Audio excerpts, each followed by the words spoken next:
जय हिंद दोस्तों, स्वागत है मेरे वीडियो में। दोस्तों इस वीडियो में हम रेलवे एग्जाम्स के लिए साइंस को करने वाले हैं। इसमें दोस्तों group D technician, ALP loco pilot, NTPC या और भी किसी एग्जाम्स में यदि साइंस आता है तो उसमें इस वीडियो को देख सकते हैं। तो दोस्तों यहाँ पहला प्रश्न दिया हुआ है कि अवतल लेंस का उपयोग निकट दृष्टि दोष यानी कि मायोपिया से पीड़ित लोगों द्वारा किया जाता है। दोस्तों अवतल लेंस का उपयोग जो है निकट दृष्टि से जो पीड़ित लोग हैं वे इसे निदान के रूप में करते हैं। निकट दृष्टि दोष को दोस्तों हिंदी में माफ कीजिएगा इंग्लिश में मायोपिया भी कहा जाता है। साथ ही दोस्तों निकट दृष्टि दोष में व्यक्ति को निकट की वस्तुएं दिखाई देती हैं लेकिन दूर की वस्तुएं दिखाई नहीं देती है स्पष्ट रूप से। आगे दिया है H2SO4 का आणविक द्रव्यमान 98U होता है। दोस्तों H2SO4 ये सल्फ्यूरिक अम्ल का अणुसूत्र है। इसका जो आणविक द्रव्यमान होता है दोस्तों वो 98U होता है। साथ ही दोस्तों U जो यहाँ पर यूनिट दिया हुआ है इसका पूरा नाम यूनिफाइड होता है, इसको भी ध्यान रखिएगा। इसका पूरा नाम जो है यूनिफाइड होता है। साथ ही दोस्तों आप यहाँ पर देख सकते हैं ये ग्रुप डी परीक्षा 4/10/2018 सेकेंड शिफ्ट, ये सारे प्रश्न हैं दोस्तों वो ग्रुप डी के हैं जो कि किसी न किसी एग्जाम में पूछे गए हैं। यहाँ पर आप देख सकते हैं इसके डेट को कि 4 अक्टूबर 2018 में ये जो है पूछा गया ये प्रश्न और इस सेकेंड शिफ्ट में पूछा गया है। तो इस दोस्तों सारे प्रश्न जो है ये ग्रुप डी के परीक्षा के हैं, सारे उसके PYQ हैं जो कि पिछले एग्जाम्स में आ चुके हैं। आगे दिया है कुछ बहुकोशिकीय सजीव में जैसे टाइजोपस, मशरूम और कुछ जीवाणु एस्परजिलस इत्यादि प्रजनन बीजाणु प्रकार होता है। दोस्तों कुछ बहुकोशिकीय सजीव जैसे कि राइजोपस, मशरूम और कुछ जीवाणु जैसे कि एस्परजिलस, इन लोगों में प्रजनन बीजाणु होता है। अर्थात दोस्तों प्रजनन का जो प्रकार है वो बीजाणु जनन होता है। इनमें दोस्तों प्रजनन का जो प्रकार है वो बीजाणु जनन होता है। अर्थात दोस्तों इनमें फूल होता है और उन फूलों के अंदर बहुत सारे बीज होते हैं और उस फूल के फटने पर वे सभी बीज इधर उधर फैल जाते हैं और फिर वो सभी विकसित होने लगते हैं। आगे दिया है दोस्तों किसी वस्तु का संवेग वस्तु के द्रव्यमान और वेग दोनों पर निर्भर करता है। दोस्तों किसी वस्तु का जो संवेग होता है वो उसके द्रव्यमान और वेग दोनों पर निर्भर करता है। दोस्तों संवेग को P से सूचित किया जाता है, P = m/v होता है, जहाँ पर दोस्तों m जो है मास होता है जिसको हिंदी में द्रव्यमान कहा जाता है। साथ ही v जो है वो वेलोसिटी होती है जिसको हिंदी में वेग कहा जाता है। इन्हीं दोनों का गुणनफल जो होता है दोस्तों वो संवेग यानी कि P के बराबर होता है। आगे दिया है अनुप्रस्थ भाग का क्षेत्रफल सुचालक के प्रतिरोध को प्रतिकूल रूप से प्रभावित करेगा। दोस्तों अनुप्रस्थ भाग का जो क्षेत्रफल होता है वो सुचालक के प्रतिरोध को प्रतिकूल रूप से प्रभावित करता है। दोस्तों R बराबर दोस्तों प्रतिरोध R बराबर ρl अपन में A होता है। दोस्तों प्रतिरोध R बराबर ρl अपन में A होता है, जहाँ पर R जो है प्रतिरोध होता है दोस्तों और जो L है वो चालक तार की लंबाई होती है और जो A है वो चालक तार के अनुप्रस्थ काट का क्षेत्रफल होता है। तो आप देख सकते हैं दोस्तों, और साथ ही जो रो जो है ये प्रतिरोधकता होता है। रो दोस्तों प्रतिरोधकता होता है। दोस्तों यहाँ पर देख सकते हैं कि चालक तार की लंबाई जो है वो R का जो है डायरेक्ट प्रोपोर्शनल है, समानुपाती है दोस्तों। अर्थात यदि चालक तार की लंबाई बढ़ाई जाएगी तो प्रतिरोध भी बढ़ जाएगा। साथ ही दोस्तों जो अनुप्रस्थ काट का क्षेत्रफल है जिसको A से सूचित किया जाता है ये जो है प्रतिरोध के व्युत्क्रमानुपाती है। अर्थात अनुप्रस्थ काट का क्षेत्रफल अगर बढ़ाया जाएगा तो प्रतिरोध जो है कम हो जाएगा और जब प्रतिरोध बढ़ेगा तो इसका अर्थ है कि अनुप्रस्थ काट का क्षेत्रफल कम हो गया है।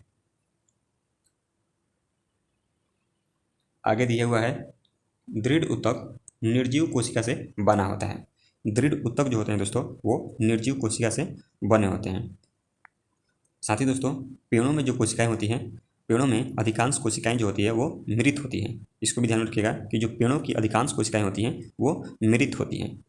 आगे दिया है कैल्शियम ऑक्साइड को अणुबूझा चूना कहा जाता है। कैल्शियम ऑक्साइड को दोस्तों CaO जिसका अणुसूत्र होता है CaO, इसको अणुबूझा यानी कि बिना बूझा हुआ चूना कहा जाता है। आगे दिया है दोस्तों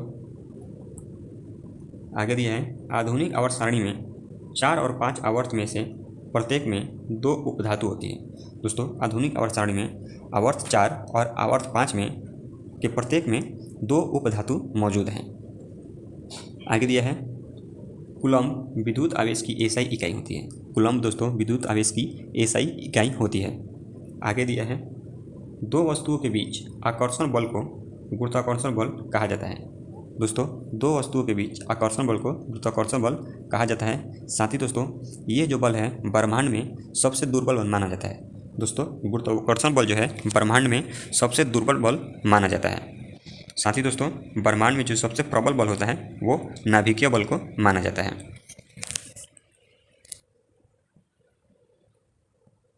आगे दिया है पार्श्व विभेदक के कारण जड़ तथा तने के घेरे में वृद्धि होती है।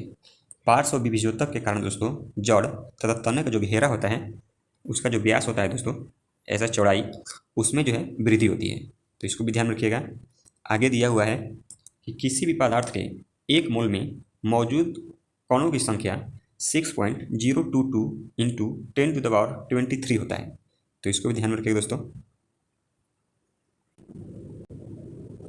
आगे दिया है CaO स्लेड लाइन यानी कि कली चूना बनाने के लिए पानी के साथ प्रबलता से प्रतिक्रिया करता है।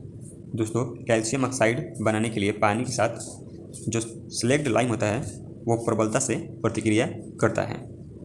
आगे दिया है ओम मीटर प्रतिरोधकता की एसआई इकाई है। ओम मीटर दोस्तों प्रतिरोधकता की एसआई इकाई है। आगे दिया है दोस्तों हवा के दबाव को वायुमंडलीय दबाव कहा जाता है। दोस्तों हवा का जो दबाव होता है उसको वायुमंडलीय दबाव कहा जाता है।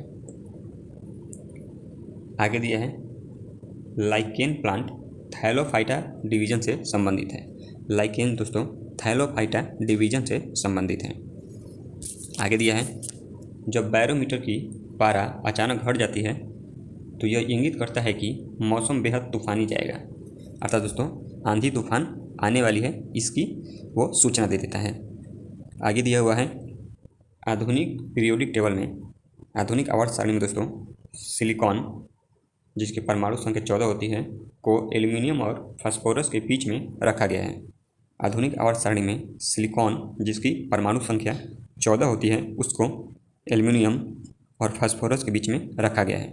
एल्यूमिनियम की परमाणु संख्या 13 होती है दोस्तों और फास्फोरस की परमाणु संख्या 15 होती है, और इसके बीच में सिलिकॉन को रखा गया है जिसकी परमाणु संख्या 14 होती है।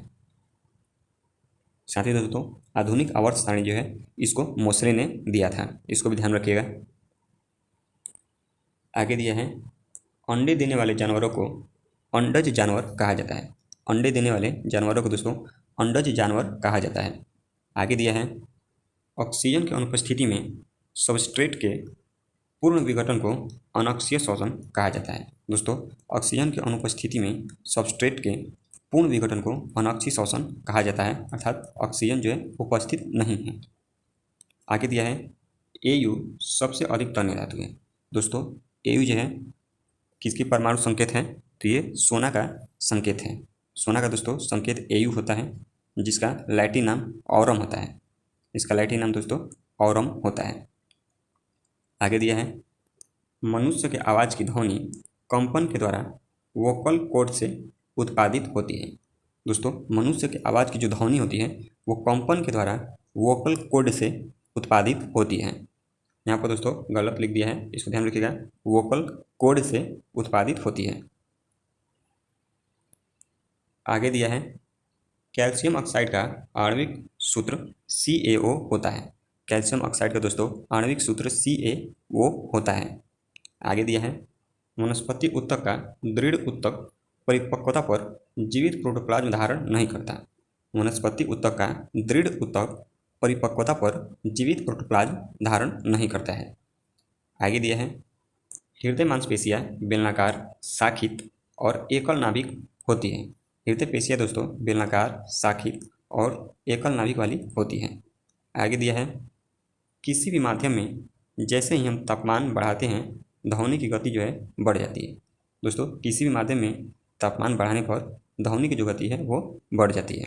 दोस्तों किसी भी माध्यम का तापमान 1 डिग्री सेल्सियस बढ़ाने पर 1 डिग्री सेल्सियस तापमान बढ़ाने पर उसमें ध्वनि की जो चाल होती है 0.61 मीटर प्रति सेकंड से बढ़ जाती है। इसको भी ध्यान रखिएगा यदि किसी माध्यम में 1 डिग्री सेल्सियस तापमान बढ़ा दिया जाए तो उस 1 डिग्री सेल्सियस तापमान के कारण उस माध्यम में जो ध्वनि की चाल है वह 0.61 मीटर प्रति सेकंड से बढ़ जाती है।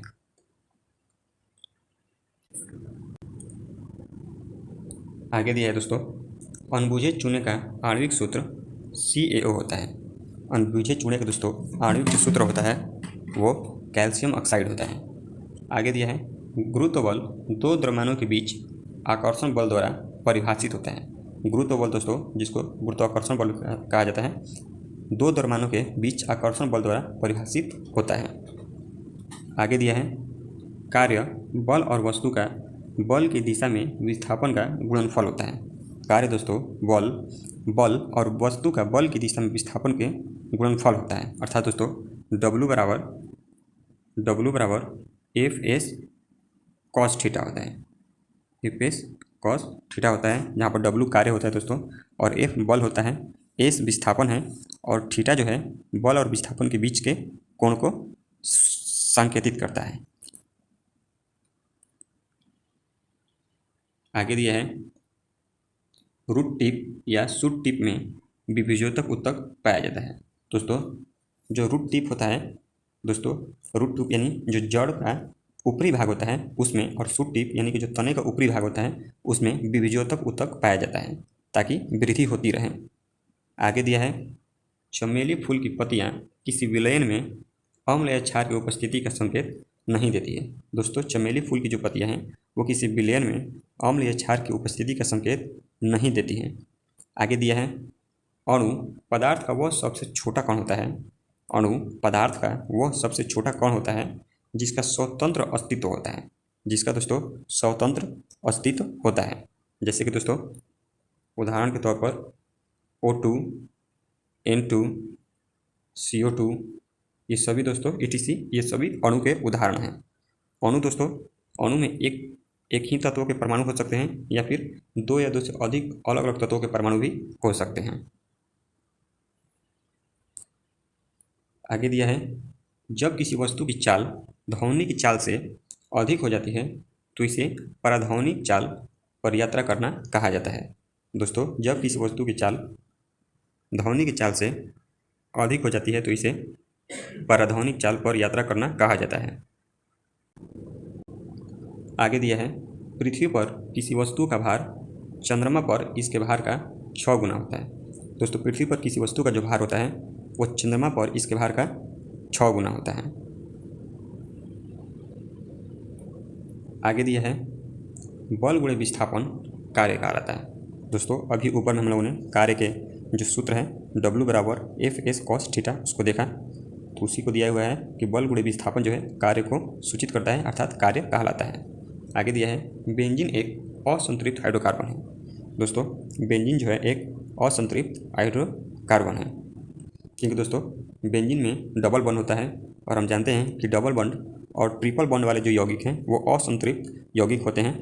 जैसे दोस्तों C2H2, C2H4, ये भी जो है असंतृप्त हाइड्रोकार्बन है। साथ ही दोस्तों बेंजीन का जो अणुसूत्र है वो C6H6 होता है, इसको भी ध्यान रखिएगा। बेंजीन का अणुसूत्र C6H6 होता है। आगे दिया है, विभवांतर को मापने के लिए वोल्टमीटर उपकरण का उपयोग किया जाता है। आगे दिया है, कार्बन के द्वारा मजबूत बंध बनाने का एक कारण इसका छोटा आकार होता है।